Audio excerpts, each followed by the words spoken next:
Qahramonlikning mo'jizalik ta'sirlari. Abdori Hoji Akbar Muhammad Niyoz. Davomi. Hojim ularni quruq elib kelgan qafaslik harg'a silib, putqulini kishanlab yo'lini davom qilgan. Stalinning kuchlik bisimi Shinsayning Majunning bilan Xo'janiyaz Hoji arsiga salgan ziddiyati natijasida 5 oy mavjud bo'lib turgan birinchi jumhuriyatimiz Stalinning abchilik bilan tuzgan plani bo'yicha rais jumhurning buyrug'i davlat mudofaa ministrining ijro qilish bilan munqarz qilingan. O'z kishini o'z yig'ida qo'rish degan mushi bo'lsa kerak. Tarixga bitilgan bu uchurlar Uyg'urlarni shu darajada umidsiz va tushkunlik yo'liga boshladiki, xalqimiz bu murakkab va jiddiy davrdagi ulug' qahramonlar bilan past sotqinlarni anqirishda qiynalib qoldi. Keyincha tuman tiximi sunili etib, ular haqida sanoqsiz yolg'on va saxta tarixiy uchurlarni tarqitib, ularning hech birining ulgulik salohiyatini bulg'atdi. Bunun ta'siri yaqinqi 3 yilda muajiratdagi avam arsida ko'rilmoqda. Yaqinqi 100 yillik Uyg'ur tarixi ularga xuddi xoinlar va sotqinlar tarixidek tuyulmoqda. Natijada ularga qalaymaqon baho berib, bugungi parcha balo qazoni ularga ortib qo'yib, o'zini mas'uliyatdan qochirmoqda. İkinci Cumhuriyetimizning ujuqtirilish jarayoni texmi ichinishli bo'lib, xalqimiz tushkunlashib ketmaslik uchun bu yerda faqat Eli sultonlik bilan Qashqariya davlati va birinchi Cumhuriyet bilan Xotan hokimiyatining yiqilish jarayonida qisqa misol keltirildi. Mo'shu 4 davlatning qurilishi ondan qisqa muddatla yemirilib ketishi sababchi bo'lgan ichki omillarga, bo'libmi barliq tarixiy shaxslarga yaxshi nazar solgandala, bizga qanday qahramonlar kerak degan savolning javobi avtomatik chiqadi. Shunga biz bu xulosani va o'lchamlik javobni aqlli xalqimizga qoldirdik. 3. Uyg'urlardagi o'rnini xato tepib qolgan va tegishli o'rnidan chiqib ketgan ba'zi qahramonlar asonli xatolashib qolgan. Badavlatning o'limidan keyin bir mahal Markaziy Osiyo davri surib, ayni chog'dagi kuchli ellardan Buyuk Britaniya, Rossiya, Kon imperiyalardan Sharqning kasal ko'rpisi, Manchang xonligi bilan G'arbning kasal ko'rpisi Osmoniya davlati orasida utuqliq diplomatik faoliyatlarni ilib boralgan davlatimizning tez suratda yemirilishi Rossiyani qanday hayron qoldirgan bo'lsa, inglizlarni shunda hayron qoldirgan. Hatta Zozintang urush boshlashdan 1 yil burun ko'rlig'ichi berib, badavlat bilan ko'rishgan Kuropatkinning Qashqariya nomli kitobida bu hayronlikni ochiq bayon qilgan. Undaqda badavlat o'lib ketish bilan Qashqariya davlatining nimishqa shuncha ittik yemirilib ketgan? Ayni vaqtdagi tarixning tirik shahidi Mulla Musa Sayramning bayon qilishicha, badavlat 1877-yil 28-may tushdan keyin betap qilib, tuyuqsiz qazo qilgandan keyin bu voqeada naq maydonda bor bo'lgan Xotan hokimi Niyoz Yekimbek darhol badavlatning kichik o'g'liga ko'rsatma berib, beyitni kechilab Qashqarga apirish taklifini bergandan so'ng Qashqardagi badavlatning cho'ng o'g'li Baqqulbekka xat yozib, Haqqulbekning taxt talish o'ybarligini maxfiy shaq bergan. Arqadilla o'zi chaqqonlik bilan tarimni kesib o'tib Xotanga ketib qolgan. Ko'rdagi g'ol qo'shin bu ishlarni anqirib bo'lmay, Qari shahardagi eng obro'li qo'mondan Hekimxon To'rini chaqirib kelib, bir haftalik kengash orqali 6-iyun uni oq kiyizda o'tirg'izib taxtga chiqargan. Hekimxon To'ra kichik xonzodaning Allaburun dadasining niyatini Qashqarga ilib ketgan ishidan sarosimaga tushib, Turpan va To'qsonni tortib olib, Qari shaharga hujum qilish uchun tayyorlanayotgan Zozintangni to'sib urush qilish yoki Qashqardagi cho'ng xonzoda bilan ichki urush qilishdan iborat ikki xil tanlash arsida qolgan. Vaziyatni kuzatib turayotgan Tarim vodisini undaq oson ishg'ol qilishga ko'z yetmagan Qov Zozintang ikki yo'lbosning o'zaro urushib, holsizlikni kutishni to'g'ri tepib, barliq qo'shinlarni To'qsonda aram oldirib, ikki yo'lbos urush qilib ajizlashganda, andin baraqli yo'qotish uchun fursat kutgan.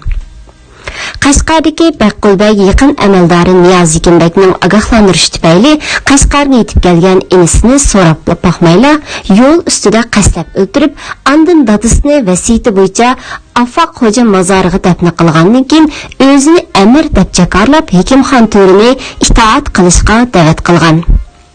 Ammo yoshda ham inovatda yutuq bo'lgan, ham alam mahorati, ham qalam mahorati yuqori bo'lgan qeri to'ram atrofidagi chaparmanlarning iziqtirishi bo'yicha tajovuzchi Zozongtanga o'rtaq taqobil turish emas, balki taxt talishib ichki urush qilish yo'lini tutgan. Oqibat Zozongtang qattiq arzu qilgan urush yuz bergan. Hekimxon To'ra Ko'ldan g'arbga yurish qilgan. Baqulbekmi Qashqardan jazo yurish qilib, Aqsuda qarshi taraf bilan uchrashib, ig'ir chiqim tortish badliga ularni mag'lub qilgan.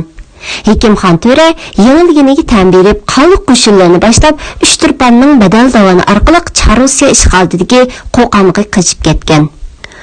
Baqulbek 13 avgust Aqsu shahriga kirib, qayta tartib o'rnatgan. Andın 5-sentabr isyon ko'targan Xotan hokimi Niyoz Hekimbayni bostirish uchun Qashqarga qaytgan. Fursat kelganligini tanlagan Zozongtang qo'shini 7-oktyabr Tarimning darvozasi Qari shahriga bostirib kirgan. Xotan tarafda ahvol tixim alohida bo'lib, Niyoz Hekimbay Xotanga qaytib kelibla, ayni chog'da Badolat uni nazorat qilish qo'yib qo'ygan Mollaji Turab, Badolatning usti diplomati va amir lashkari bo'lib 1876-yili Char podsho bilan Aleksandr bilan Peterburgda ko'rishib qizg'in kutib olingan. Va qo'qonlik askarlarni qurolsizlantirib, Baqulbek Hekimxon To'ra bilan urush boshlash bilan mustaqillik chaqalgan. Biroq urushda o'ylamagan yerda Hekimxon To'ra mag'lub bo'lib, Qo'qon qochgandan keyin nishon Niyoz Hekimbayga bo'lib qolgan. Niyoz Hekimbay ukisi Eminbayni Xotan Qashqar fasliga avatib urushib ko'rgan. Biroq 20-oktyabr Zava sayliqida qattiq mag'lub bo'lib, ukisini Xotan shahrida mudofaada qoldirib, o'zi 300 nafar eng sarxil otliq qism bilan Charchan chaqiliqqa qochib ketgan.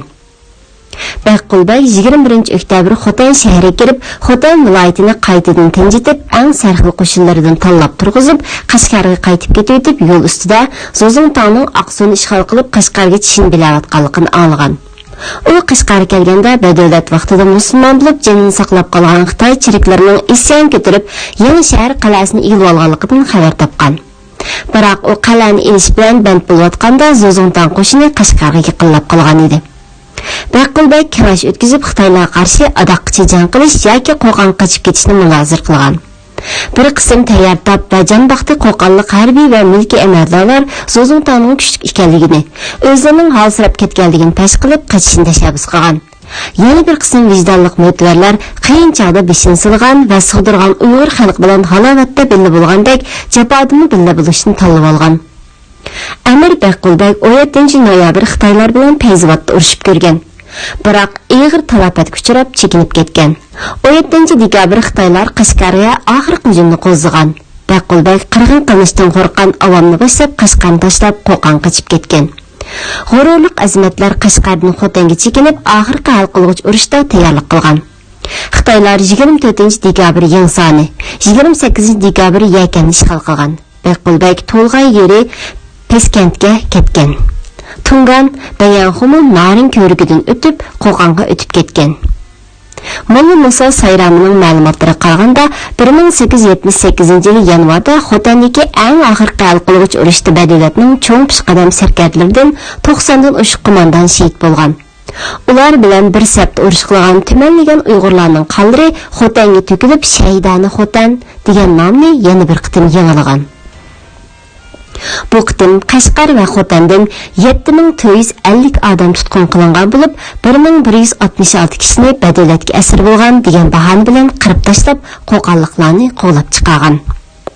Mayli Eli sultonligi bo'lsin, mayli Qashqariya davlati bo'lsin, yoki undan burungi Xotan kucha xonliklari bo'lsin va yoki tunji jumhuriyatimiz va Xotan hokimiyati bo'lsin, o'xshashli tegishli o'rindan xeyli ko'tarilib ketgan diniy yoki siyosiy yo'lboshchilarning o'z qo'llarida yemirilib qolib tushgan.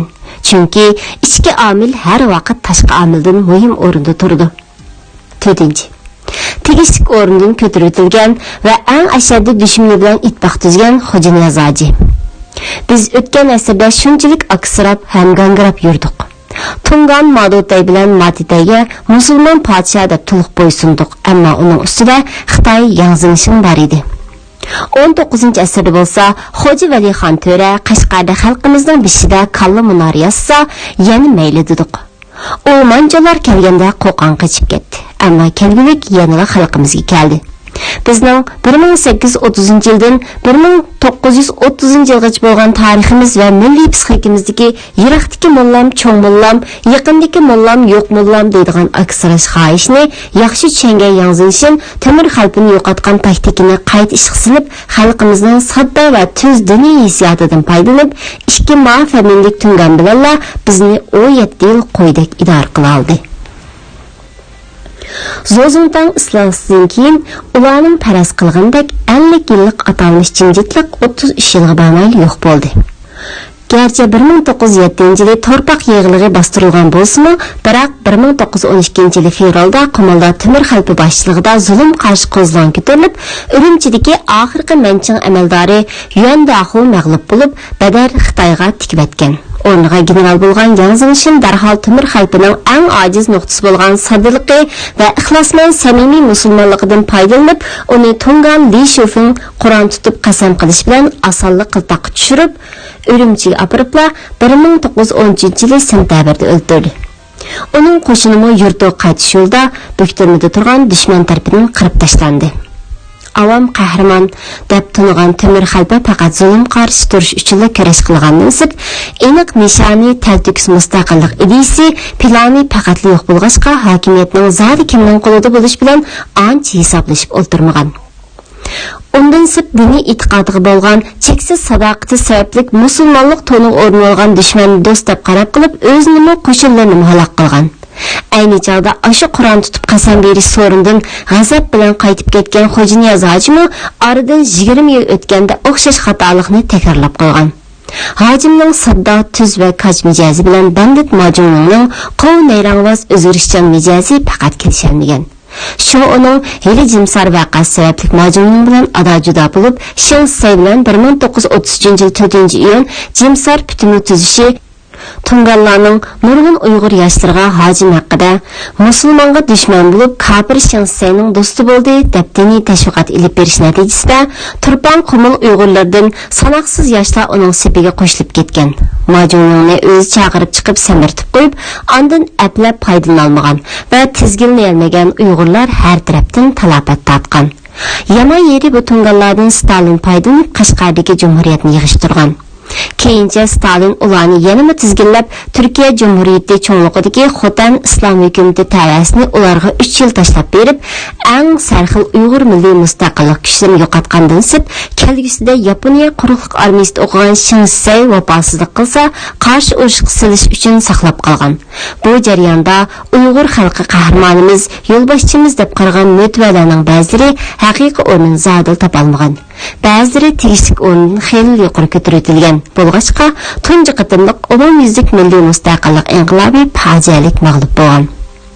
Mana shu chog'da 1924-yili qaslab yo'qotilgan Abduqodir Domillam yana 10 yil yashab qolsa deb o'xsinib ketamiz.